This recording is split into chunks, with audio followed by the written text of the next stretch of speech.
നമസ്കാരം. 4 ഇടങ്ങളിൽ സ്ഥാനാർത്ഥികളില്ലാതെ BJP എന്തുകൊണ്ടാണ് വൈകുന്നത്? വോട്ട് കച്ചവടത്തിനാണ് എന്നാണ് വലിയ ആക്ഷേപം ഉണ്ടായിക്കൊണ്ടിരിക്കുന്നത്. വയനാട്ടിൽ പോലും ആളെ ഇറക്കാത്തതിൽ വലിയ അമർഷം പുകയുകയാണ് BJPക്കുള്ളിൽ. സംസ്ഥാനത്ത് തെരഞ്ഞെടുപ്പ് പ്രചാരണ പ്രവർത്തനങ്ങൾ ഒക്കെ വലിയ രീതിയിൽ സജീവമാകുന്നുണ്ട്. അങ്ങനെ സജീവമായിട്ട് പോലും BJPയുടെ 4 മണ്ഡലങ്ങളിൽ ഇതുവരെ സ്ഥാനാർത്ഥികളെ പ്രഖ്യാപിക്കാത്തതിൽ വലിയ ദുരൂഹതയുണ്ട്. തെരഞ്ഞെടുപ്പ് രംഗം വളരെയധികം ചൂടുപിടിക്കുമ്പോഴും 4 മണ്ഡലങ്ങളിലാണ് സ്ഥാനാർത്ഥികളെ പ്രഖ്യാപിക്കാൻ കഴിയാതെ കുഴഞ്ഞു പോകുന്നത് NDA മുന്നണി എന്നുള്ളതാണ്. ഇങ്ങനെ വിയർക്കുമ്പോൾ അതിൽ BJPയുടെ അണികളടക്കം പ്രതിഷേധിക്കുന്നുണ്ട്. മുന്നണിയിലെ മുഖ്യ പാർട്ടിയായിട്ടുള്ള BJPയാണ് എറണാകുളം, ആലത്തൂർ, കൊല്ലം, വയനാട് മണ്ഡലങ്ങളിലെ സ്ഥാനാർത്ഥികളെ നിർണ്ണയിക്കേണ്ടതും അവരാണ് അവിടെ പ്രഖ്യാപിക്കേണ്ടതും. എന്തുകൊണ്ടാണ് പ്രഖ്യാപിക്കാതെ ഇങ്ങനെ നെട്ടോട്ടം ഓടുന്നത് എന്നൊരു ചോദ്യം വല്ലാതെ വരുന്നുണ്ട്. മറ്റ് പാർട്ടികളിൽ നിന്നുള്ള പ്രമുഖരെയൊക്കെ ചൂണ്ടയിട്ട് പിടിക്കുക, അതിനുള്ള കാത്തിരിപ്പാണ് എന്നൊക്കെയാണ് പറയപ്പെടുന്നത്. ഇവരെ BJPയിലേക്ക് എത്തിക്കുക, ഇവർക്കായിട്ട് സീറ്റുകൾ ഒഴിച്ചിട്ടിരിക്കുക, ഇങ്ങനെയൊക്കെ ഉള്ള ചില പരിപാടികൾ നടക്കുന്നുണ്ട്. ഇതൊക്കെ ഒരു അടക്കം പറച്ചിലായിട്ട് BJPക്കുള്ളിൽ തന്നെ ഉണ്ട്. അത്തരത്തിലുള്ള അണികളുടെ പ്രവർത്തനങ്ങൾ നടക്കുന്നു. തിരഞ്ഞെടുപ്പ് നടക്കാൻ ഏകദേശം 37 ദിവസം മാത്രമാണ് ബാക്കിയുള്ളപ്പോഴും സ്ഥാനാർത്ഥികളെ നിശ്ചയിക്കാത്തത് എന്തുകൊണ്ട്? അതിന് മറ്റു ചില കാരണങ്ങൾ കൂടി പറഞ്ഞു കേൾക്കുന്നു എന്നുള്ളതാണ്. എന്തുകൊണ്ടായിരിക്കും അത്തരത്തിലൊരു സ്ഥിതിവിശേഷം ഉണ്ടായിരിക്കും? തിരഞ്ഞെടുപ്പ് പടിവാതിൽക്ക് എത്തി നിൽക്കുന്നു. സ്ഥാനാർത്ഥികളെ പോലും നിശ്ചയിക്കാൻ കഴിവില്ലാത്ത ഒരു പാർട്ടിക്ക് എന്തിനാണ് വോട്ട് നൽകുന്നത് എന്ന് ചിലപ്പോൾ ജനങ്ങൾ ചോദിച്ചു കഴിഞ്ഞാൽ ആ വാദവും സജീവമായിട്ട് ഇപ്പോൾ നിൽക്കുന്നുണ്ട്. ആ ചോദ്യത്തിന് ഉത്തരം നൽകേണ്ട ബാധ്യത BJPക്കാണ്. ഇത്തവണത്തെ തിരഞ്ഞെടുപ്പിൽ BJPക്ക് ഇരട്ടയാക്കം നേടാൻ കഴിയും. അത്തരത്തിലുള്ള അവകാശവാദമൊക്കെ പ്രധാനമന്ത്രി പലപ്പോഴായി പ്രഖ്യാപിക്കുന്നുണ്ട്.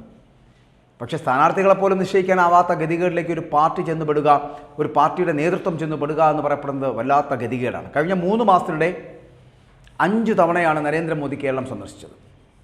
എന്നിട്ട് എന്ത് സംഭവിച്ചു? ഇതുവരെയും പാർട്ടി പ്രഖ്യാപനം ഉണ്ടായിട്ടില്ല.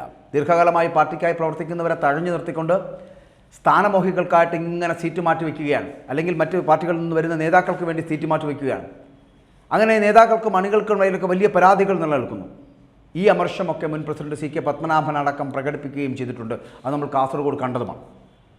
മറ്റു പാർട്ടികളിൽ നിന്ന് BJP കൊട്ടിഘോഷിച്ചു കൊണ്ടുവരുന്നവരുടെയൊക്കെ ഒപ്പം അവിടെ നിഴലുകൾ പോലും ഇല്ല എന്നുള്ളതാണ് ഏറ്റവും വലിയ പരിഹാസമായിട്ട് പത്മനാഭൻ ഉയർത്തിയിരിക്കുന്നത്. കാരണം ആര് വന്നാലും അവരുടെ കൂടെ വരാൻ ആളില്ല എന്നുള്ളതാണ്. 4 ആളുകളുടെ പിന്തുണ പോലും ഇല്ലാത്തവരെ കെട്ടിയിറക്കുന്ന തരത്തിലുള്ള ഒരു വലിയ അമർഷം BJPക്കുള്ളിൽ, പത്മനാഭനിൽ മാത്രമല്ല BJPക്കുള്ളിൽ പരസ്യമായി പ്രകടിപ്പിക്കുകയാണ് അണികളടക്കം. തിരഞ്ഞെടുപ്പിൻ്റെ പ്രഖ്യാപനത്തിന് മുൻപേ തന്നെ സ്ഥാനാർത്ഥി നിർണയം പൂർത്തിയാക്കി അങ്ങനെ പാർട്ടി തീരുമാനം അത്തരത്തിൽ രൂപീകരിച്ചുകൊണ്ട് മുന്നോട്ട് പോകുകയായിരുന്നു. BJPയുടെ ലക്ഷ്യം എപ്പോഴാണ് നടക്കുന്നത്? BJP എന്ന് പറയുന്ന ഏറ്റവും വലിയ എതിരാളിയായിട്ട് രാഹുൽ ഗാന്ധി മത്സരിക്കുന്ന വയനാട്ടിൽ പോലും ഇതുവരെ ഒരു സ്ഥാനാർത്ഥിയെ നിൽക്കാൻ കഴിയില്ല, അല്ലെങ്കിൽ രംഗത്തിറക്കാൻ കഴിഞ്ഞിട്ടില്ല എന്ന് പറഞ്ഞാൽ അതിനർത്ഥം പാർട്ടിയുടെ നിലനിൽപ്പ് തന്നെ ഗതികേടിലാണ്, അല്ലെങ്കിൽ പാർട്ടിയുടെ സംസ്ഥാന നേതൃത്വത്തിൻ്റെ പിടിപ്പുകേടാണ് എന്ന് പറയേണ്ടി വരും. ഇവരാരെയാണ് കാത്തിരിക്കുന്നത് എന്നാണ് ഇപ്പോൾ അണികൾ ചോദിച്ചുകൊണ്ടിരിക്കുന്നത്. 20 മണ്ഡലങ്ങളിൽ സ്ഥാനാർത്ഥികളെ പൂർത്തിയാക്കാൻ അല്ലെങ്കിൽ നിർണ്ണയിക്കാൻ കഴിയാതാകുന്ന തരത്തിലേക്ക് ഒരു ഗതികെട്ട സംസ്ഥാന നേതൃത്വമായി BJPയുടെ സംസ്ഥാന നേതൃത്വം മാറിയോ? V. മുരളീധരനും K. സുരേന്ദ്രനും അടക്കം ഉള്ളവർക്ക് വേണ്ടി മാത്രം, അല്ലെങ്കിൽ അവർ നിശ്ചയിക്കുന്നവർക്ക് വേണ്ടി മാത്രമായി സ്ഥാനാർത്ഥികളെ കൊടുക്കുന്ന ഒരു സമീപനം, ഒരു രീതി, അത് ഈ പാർട്ടിയിൽ അവലംബിക്കുന്ന കാലം ഈ പാർട്ടിയുടെ ഇനിയുള്ള അങ്ങോട്ടുള്ള അധപ്പതനം ആരംഭിക്കുന്നു എന്ന് പറയേണ്ടി വരും. കാരണം V. മുരളീധരനും K. സുരേന്ദ്രനും ഒതുങ്ങുന്ന തരത്തിലേക്ക് ഒരു പാർട്ടി ഇങ്ങനെ തളർന്നു പോകരുത്. പ്രധാനമന്ത്രി നരേന്ദ്രമോദിയെപ്പോലൊരു വലിയ മുഖം, ഒരു സന്യാസിവര്യൻ്റെ മുഖമുള്ള ആ പാർട്ടിയെ ഇന്ത്യയിലെങ്ങുമുള്ള ജനങ്ങൾ 2 കൈകളും നീട്ടി സ്വീകരിക്കുമ്പോൾ കേരളത്തിലെ സംസ്ഥാന നേതൃത്വം ഗതിയില്ലാതെ പറക്കുന്നു എന്ന് പറയേണ്ടി വരും. V. മുരളീധരനെ പോലുള്ള, K. സുരേന്ദ്രനെ പോലുള്ള സംസ്ഥാന നേതാക്കൾ ഇവരുടെ പിടിപ്പുകേടും അവരുടെ സ്വജനപക്ഷപാതവും അത് പറയാതിരിക്കാൻ കഴിയില്ല. അവരുടെ സ്വജനപക്ഷപാതമാണ് 4 നിയോജക മണ്ഡലങ്ങളിലെ സ്ഥാനാർത്ഥി നിർണ്ണയം ഇങ്ങനെ പൂർത്തിയാകാതെ ഇരിക്കുന്നത് എന്ന് പറയേണ്ടി വരും. ഞാൻ ഒരിക്കൽ ഒരു വീഡിയോ ചെയ്തപ്പോൾ പറഞ്ഞിരുന്നു, 4 ഇടങ്ങളിൽ BJPക്ക് എന്തുകൊണ്ട് സ്ഥാനാർത്ഥികളെ നിർണ്ണയിക്കാൻ കഴിയാതായി പോകുന്നു. ഇത് സംസ്ഥാന നേതൃത്വത്തിൻ്റെ പിടിപ്പുകേടാണ് എന്ന് പറയാതിരിക്കാൻ കഴിയില്ല.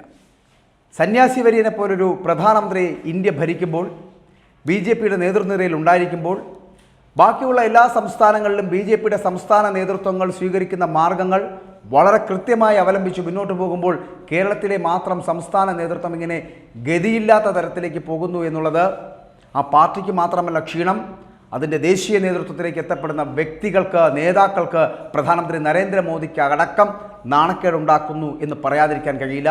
എത്രയും പെട്ടെന്ന് 4 ഇടങ്ങളിൽ സ്ഥാനാർത്ഥി നിർണയം പൂർത്തിയാക്കി ബാക്കിയുള്ള രാഷ്ട്രീയ പാർട്ടികൾ അവരുടെ സ്ഥാനാർത്ഥികളെ നിർണ്ണയിച്ചു കഴിഞ്ഞിരിക്കുന്ന സാഹചര്യത്തിൽ അവരോടൊപ്പം തിരഞ്ഞെടുപ്പ് പ്രചാരണങ്ങൾക്ക് മുന്നിട്ട് പോകേണ്ടതിൻ്റെ ആവശ്യകത ഉണ്ട് എന്നുള്ളതുകൊണ്ട് തന്നെ എത്രയും വേഗം സ്ഥാനാർത്ഥി നിർണ്ണയം പൂർത്തിയാക്കുക. ഇല്ല എന്നുണ്ടെങ്കിൽ BJPയുടെ ഈ സംസ്ഥാന നേതൃത്വത്തിൻ്റെ പിടിപ്പുകേട് അത് വലിയ വോട്ട് ചോർച്ചയായി മാറുമെന്നുള്ള കാര്യത്തിൽ സംശയമില്ല.